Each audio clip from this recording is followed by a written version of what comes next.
Hey, welcome to another video from the Outdoor Analyst. It's been a long time since I've posted one. Been an absolute wild year so far. But I figured it's time to kind of go over, I guess, what I've been using and dealing with a bit here for the year. So my last video was essentially to stop buying so many knives and just use what you have. And honestly, with the way this year's been going for what I've seen, it's been kind of the year for, I think it's time to start looking at more, maybe some budget pieces out there. And I don't necessarily consider, $100 like incredibly budget. There's definitely some really good knives for less than that.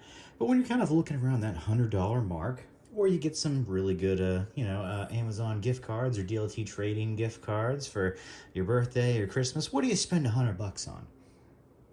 Well, or at least around there. And this is one of the knives that I have to say almost just absolutely takes the cake. And I'm talking about the Cold Steel Master Hunter. This is an absolutely incredible knife, and I've chatted about it quite a bit. This is the one knife that I feel like has given Falkneven a run for its money for years. And then when they came out with this knife, the Master Hunter in CPM 3V, for me, that was definitely a game changer. Now, these are made in Taiwan. I don't have any issues with that. I don't. It seems like a pretty decent country, and they've got a lot of troubles on their hands. So, yeah, fun time with that.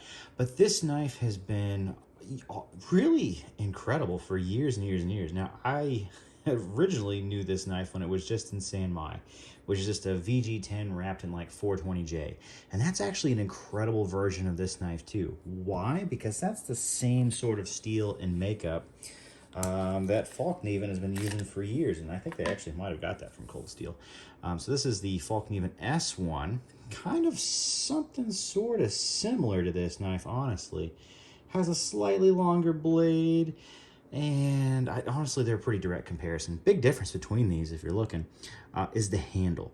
The Master Hunter has a much thicker and more contoured handle, and that's why I really like this knife. And I kind of considered the SRK from Cold Steel, honestly, in the exact same way. It actually has what some would consider a blocky handle, but with blocks, it has contours as well. And it really does fit the hand incredibly well. I actually don't mind the Falkneven S1, but it's much thinner. It's a much, much thinner knife. So when it comes to just doing like continuous tasks, the Cold Steel Master Hunter absolutely crushes it for ergonomics. And so does the SRK for that matter. But I do really, really do enjoy the Falkneven S1. This knife has been through a ton, and whether you get the 3V version of the Master Hunter or the San Mai, the stainless version is incredibly tough and also really, really stainless. You just don't have to worry about this knife. You can leave it out for weeks, essentially in terrible weather, and you're probably not going to have much rusting or pitting at all, and it's super easy to clean up. I really do enjoy that sort of knife. So, great knife to have. Yeah, I'm just going to kind of leave this one up here just for kind of a fun comparison though. But the Master Hunter's a little over 4 inches, an incredibly thick chunk of steel, full flat, and it's not the thinnest edge. It really isn't. And it has a pretty darn thick tip. And I actually prefer that just because I just don't want the tip to snap on anything. 3V is a very tough steel. CPM 3V is incredibly tough. So the steel comes from the States, and they put the handle over there in Taiwan on this thing and ship it back, which is interesting. But it is just a really, really good steel. It bends well, so even if you're doing a lot of batoning with this knife and you see the knife start to bend in the wood, if you got some really stringy wild pieces, it'll snap right back into place, which is beautiful. Whereas a lot of knives, if they're too soft, they literally don't snap back and they just stay bent, which is very unfortunate. Team Hunt had some issues with that. But this knife has been really, really great. Now, it's not the, let's be honest, this is not the thinnest, sliciest edge. As a matter of fact, it's a V edge, not a convex like the Falkneven. This comes down to a very nice thin edge. This one, you can definitely tell it's a little more abrupt. So, does it feather stick well? Actually, it does. Does it baton well? It does okay. It doesn't have a saber grind, so there's not a flat, so you don't get the exact wedge profile. But this thing's thick enough, it actually does. It does baton pretty darn well. Another knife that I'd kind of put in comparison with it, at least for me, it's going to be an ESSE4. Pretty similar to this. Going to have a slightly shorter blade, so kind of have two here. ESSE's a little shorter. Falkneven's S1's a little longer. This is a really ergonomic knife as well. I really do enjoy this. This is 1095 carbon versus 3V. The 3V is a much, let's just face it, it's a better steel all around. But you get micarta handles with this, or you get that nice like rubber, what do they call it? It's like Cragton or Thermorun. Every one of these companies, they all have their same name for it. It's rubber. So how's this held up over like a couple years? I think you can see it's got some chips and stuff there. Not chips, but you know, it's a little rougher. I don't know if it'll focus on that. You can see the rough spots there. It's had some good use to it, but overall, I think that's pretty darn good. And there's some rough spots in the Falkneven's version. The Falkneven handle is a little bit stiffer. There's not really any give at all to it. There's a little bit, you can just tell it's slightly rubbery, versus the cold steel is incredibly rubbery. Like you can actually start moving the grips with your thumb. That's probably what makes it more comfortable, honestly. It's just really good. And this as a guard, even though it is a little flexible, works really well. I mean, you're not gonna break this thing, which is definitely a win. What is there to say? Under $100, like this one I've just saw for like 90 bucks. The San Mai version's like 80. If you want something stainless, yeah, go for the San Mai. It won't be as tough, but it'll have just, you won't ever have to really worry about you know, keeping it dry. Versus 3V, yeah, you don't want to keep this thing nice and dry after you use it, so it doesn't pit up at all. But man, other than that, I actually really love this knife. I thought about getting the San Mai just to throw in the car, just to know it won't rust. This is actually one of my vehicle knives, and I love it in there. Oh, ESSE4 is really good. The ESSE4 has a thinner edge, and that is good. It means it's more slicey. It's also a little bit thinner on the actual blade stock as well. Ooh, bumping the camera there. You can see it's quite a bit thinner. And yeah, look at that tip. Look how thick that tip is. Incredibly thick. So if you ever need to do some prying, you're just not going to have to worry about that thing snapping. Versus I don't really have to worry about this either, but this is pretty awesome. It's a workhorse, and I would have no issues using this as kind of like a backup field dresser. It's not perfect. It might be a little long for my personal preference.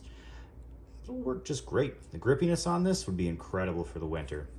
Your hands will get nice and warm. You don't have to worry about them getting frozen on even a micarta handle gets pretty darn cold. So that is definitely a benefit of having a rubber handle on these, is that it's super grippy. It's not going anywhere, and it's also going to be fairly warm, which actually matters when your hands are freezing out there, because if you ever field dress in negative temperatures, it's kind of tough. And I'm not wearing gloves, you know. I'm wearing usually just like rubber gloves just to keep the blood off and make sure there's no infections or anything like that, because you don't want to, you know, it's getting some nasty stuff. There's definitely some people that have had some issues where they've nicked themselves and ended up in the hospital from having other blood in there. So you got to be kind of careful. And with this knife, it's kind of easy to be careful, honestly. Like, that's just so grippy. You're not going to lose that thing when you're just going to town on Bambi or whatever else you're going after. So yeah, this is a really awesome knife. Under $100, I think it's honestly pretty hard to beat for this quality. CPM 3V, even at like 125 bucks, which I've seen this kind of go for, but every now and then you see them on sale for like 90, and it's not really a beatable knife. Like, this is 1095, usually for 120 bucks. I would really take the Master Hunter all day long. What about the Falkneven? I really do like the Falkneven, but I had to be honest with you, the convex edge, it will be a little more better for woodwork, no doubt. So there's definitely a benefit to having a convex. This will feather stick like a dream. This feather sticks well, so does the ESSE4, honestly. This does beat it out, and this is a little better at splitting kindling because, you know, it does have a lovely flat up top there. So that's the saber grind, well, kind of like a saber vex, which makes it really nice for that. So there are some benefits to the Falkneven, honestly, but for kind of like a good all-arounder, this is one of the best knives literally out there, and especially for the price point. I really do love this thing. It is a highly, highly recommendable knife. I'd probably recommend it over the ESSE, honestly, just from actual use. Granted, these handle scales are cool. They're micarta, but in all reality, for like true use, I've never really seen one of these in terrible shape, even when they're like 10, 20 years old. You'll get some dings, you'll get some nicks, but the rubber really does hold up pretty darn well. So fun stuff. Great knife. I highly suggest it. And you know, the sheath on it, it's pretty darn good. It's not Kydex, it's plastic, but for a plastic sheath, I kind of like it. I think it's technically jump ready. I could be incorrect there. I think it might need like one extra covering on it, but it doesn't technically snap in, but it is not going anywhere. And it's very quiet. Great retention. It does snap. You got to pop it.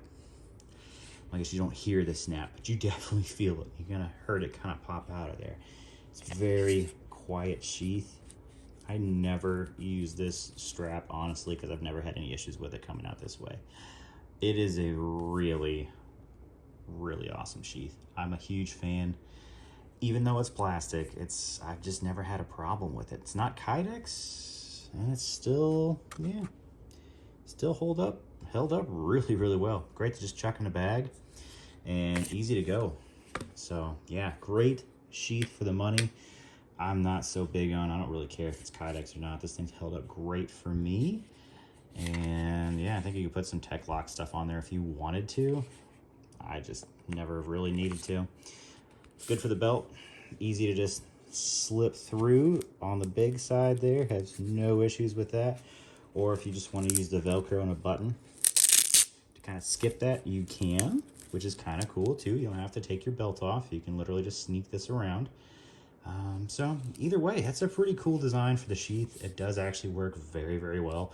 I'm not saying it's the best sheath out there, but it's small package. It's very thin, and it doesn't take up a lot of space. And I just freaking love that. Some sheaths out there are just huge, just absolutely huge. Gotta say, you know, Falkneven did it pretty well.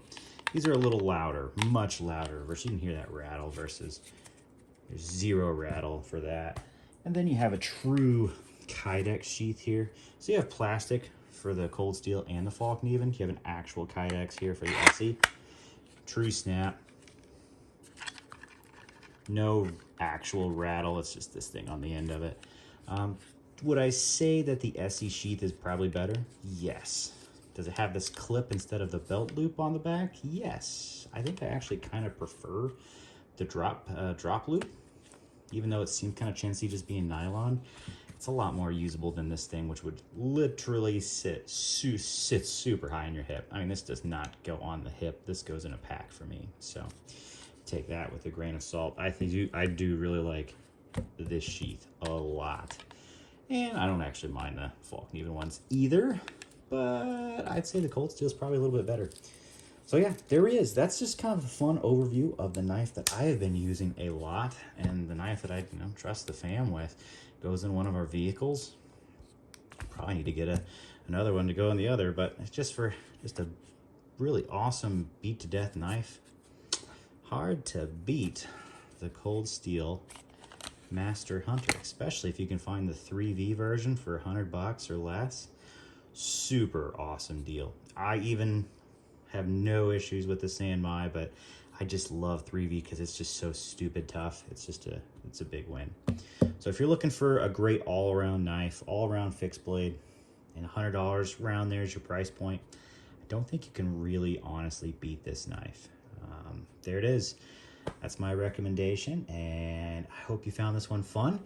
Like, subscribe. There's even like a super thanks on the videos now if you want to help out the channel. I would not be against it. Either way, appreciate you watching. Have a fantastic week, and I'll catch you on the next one.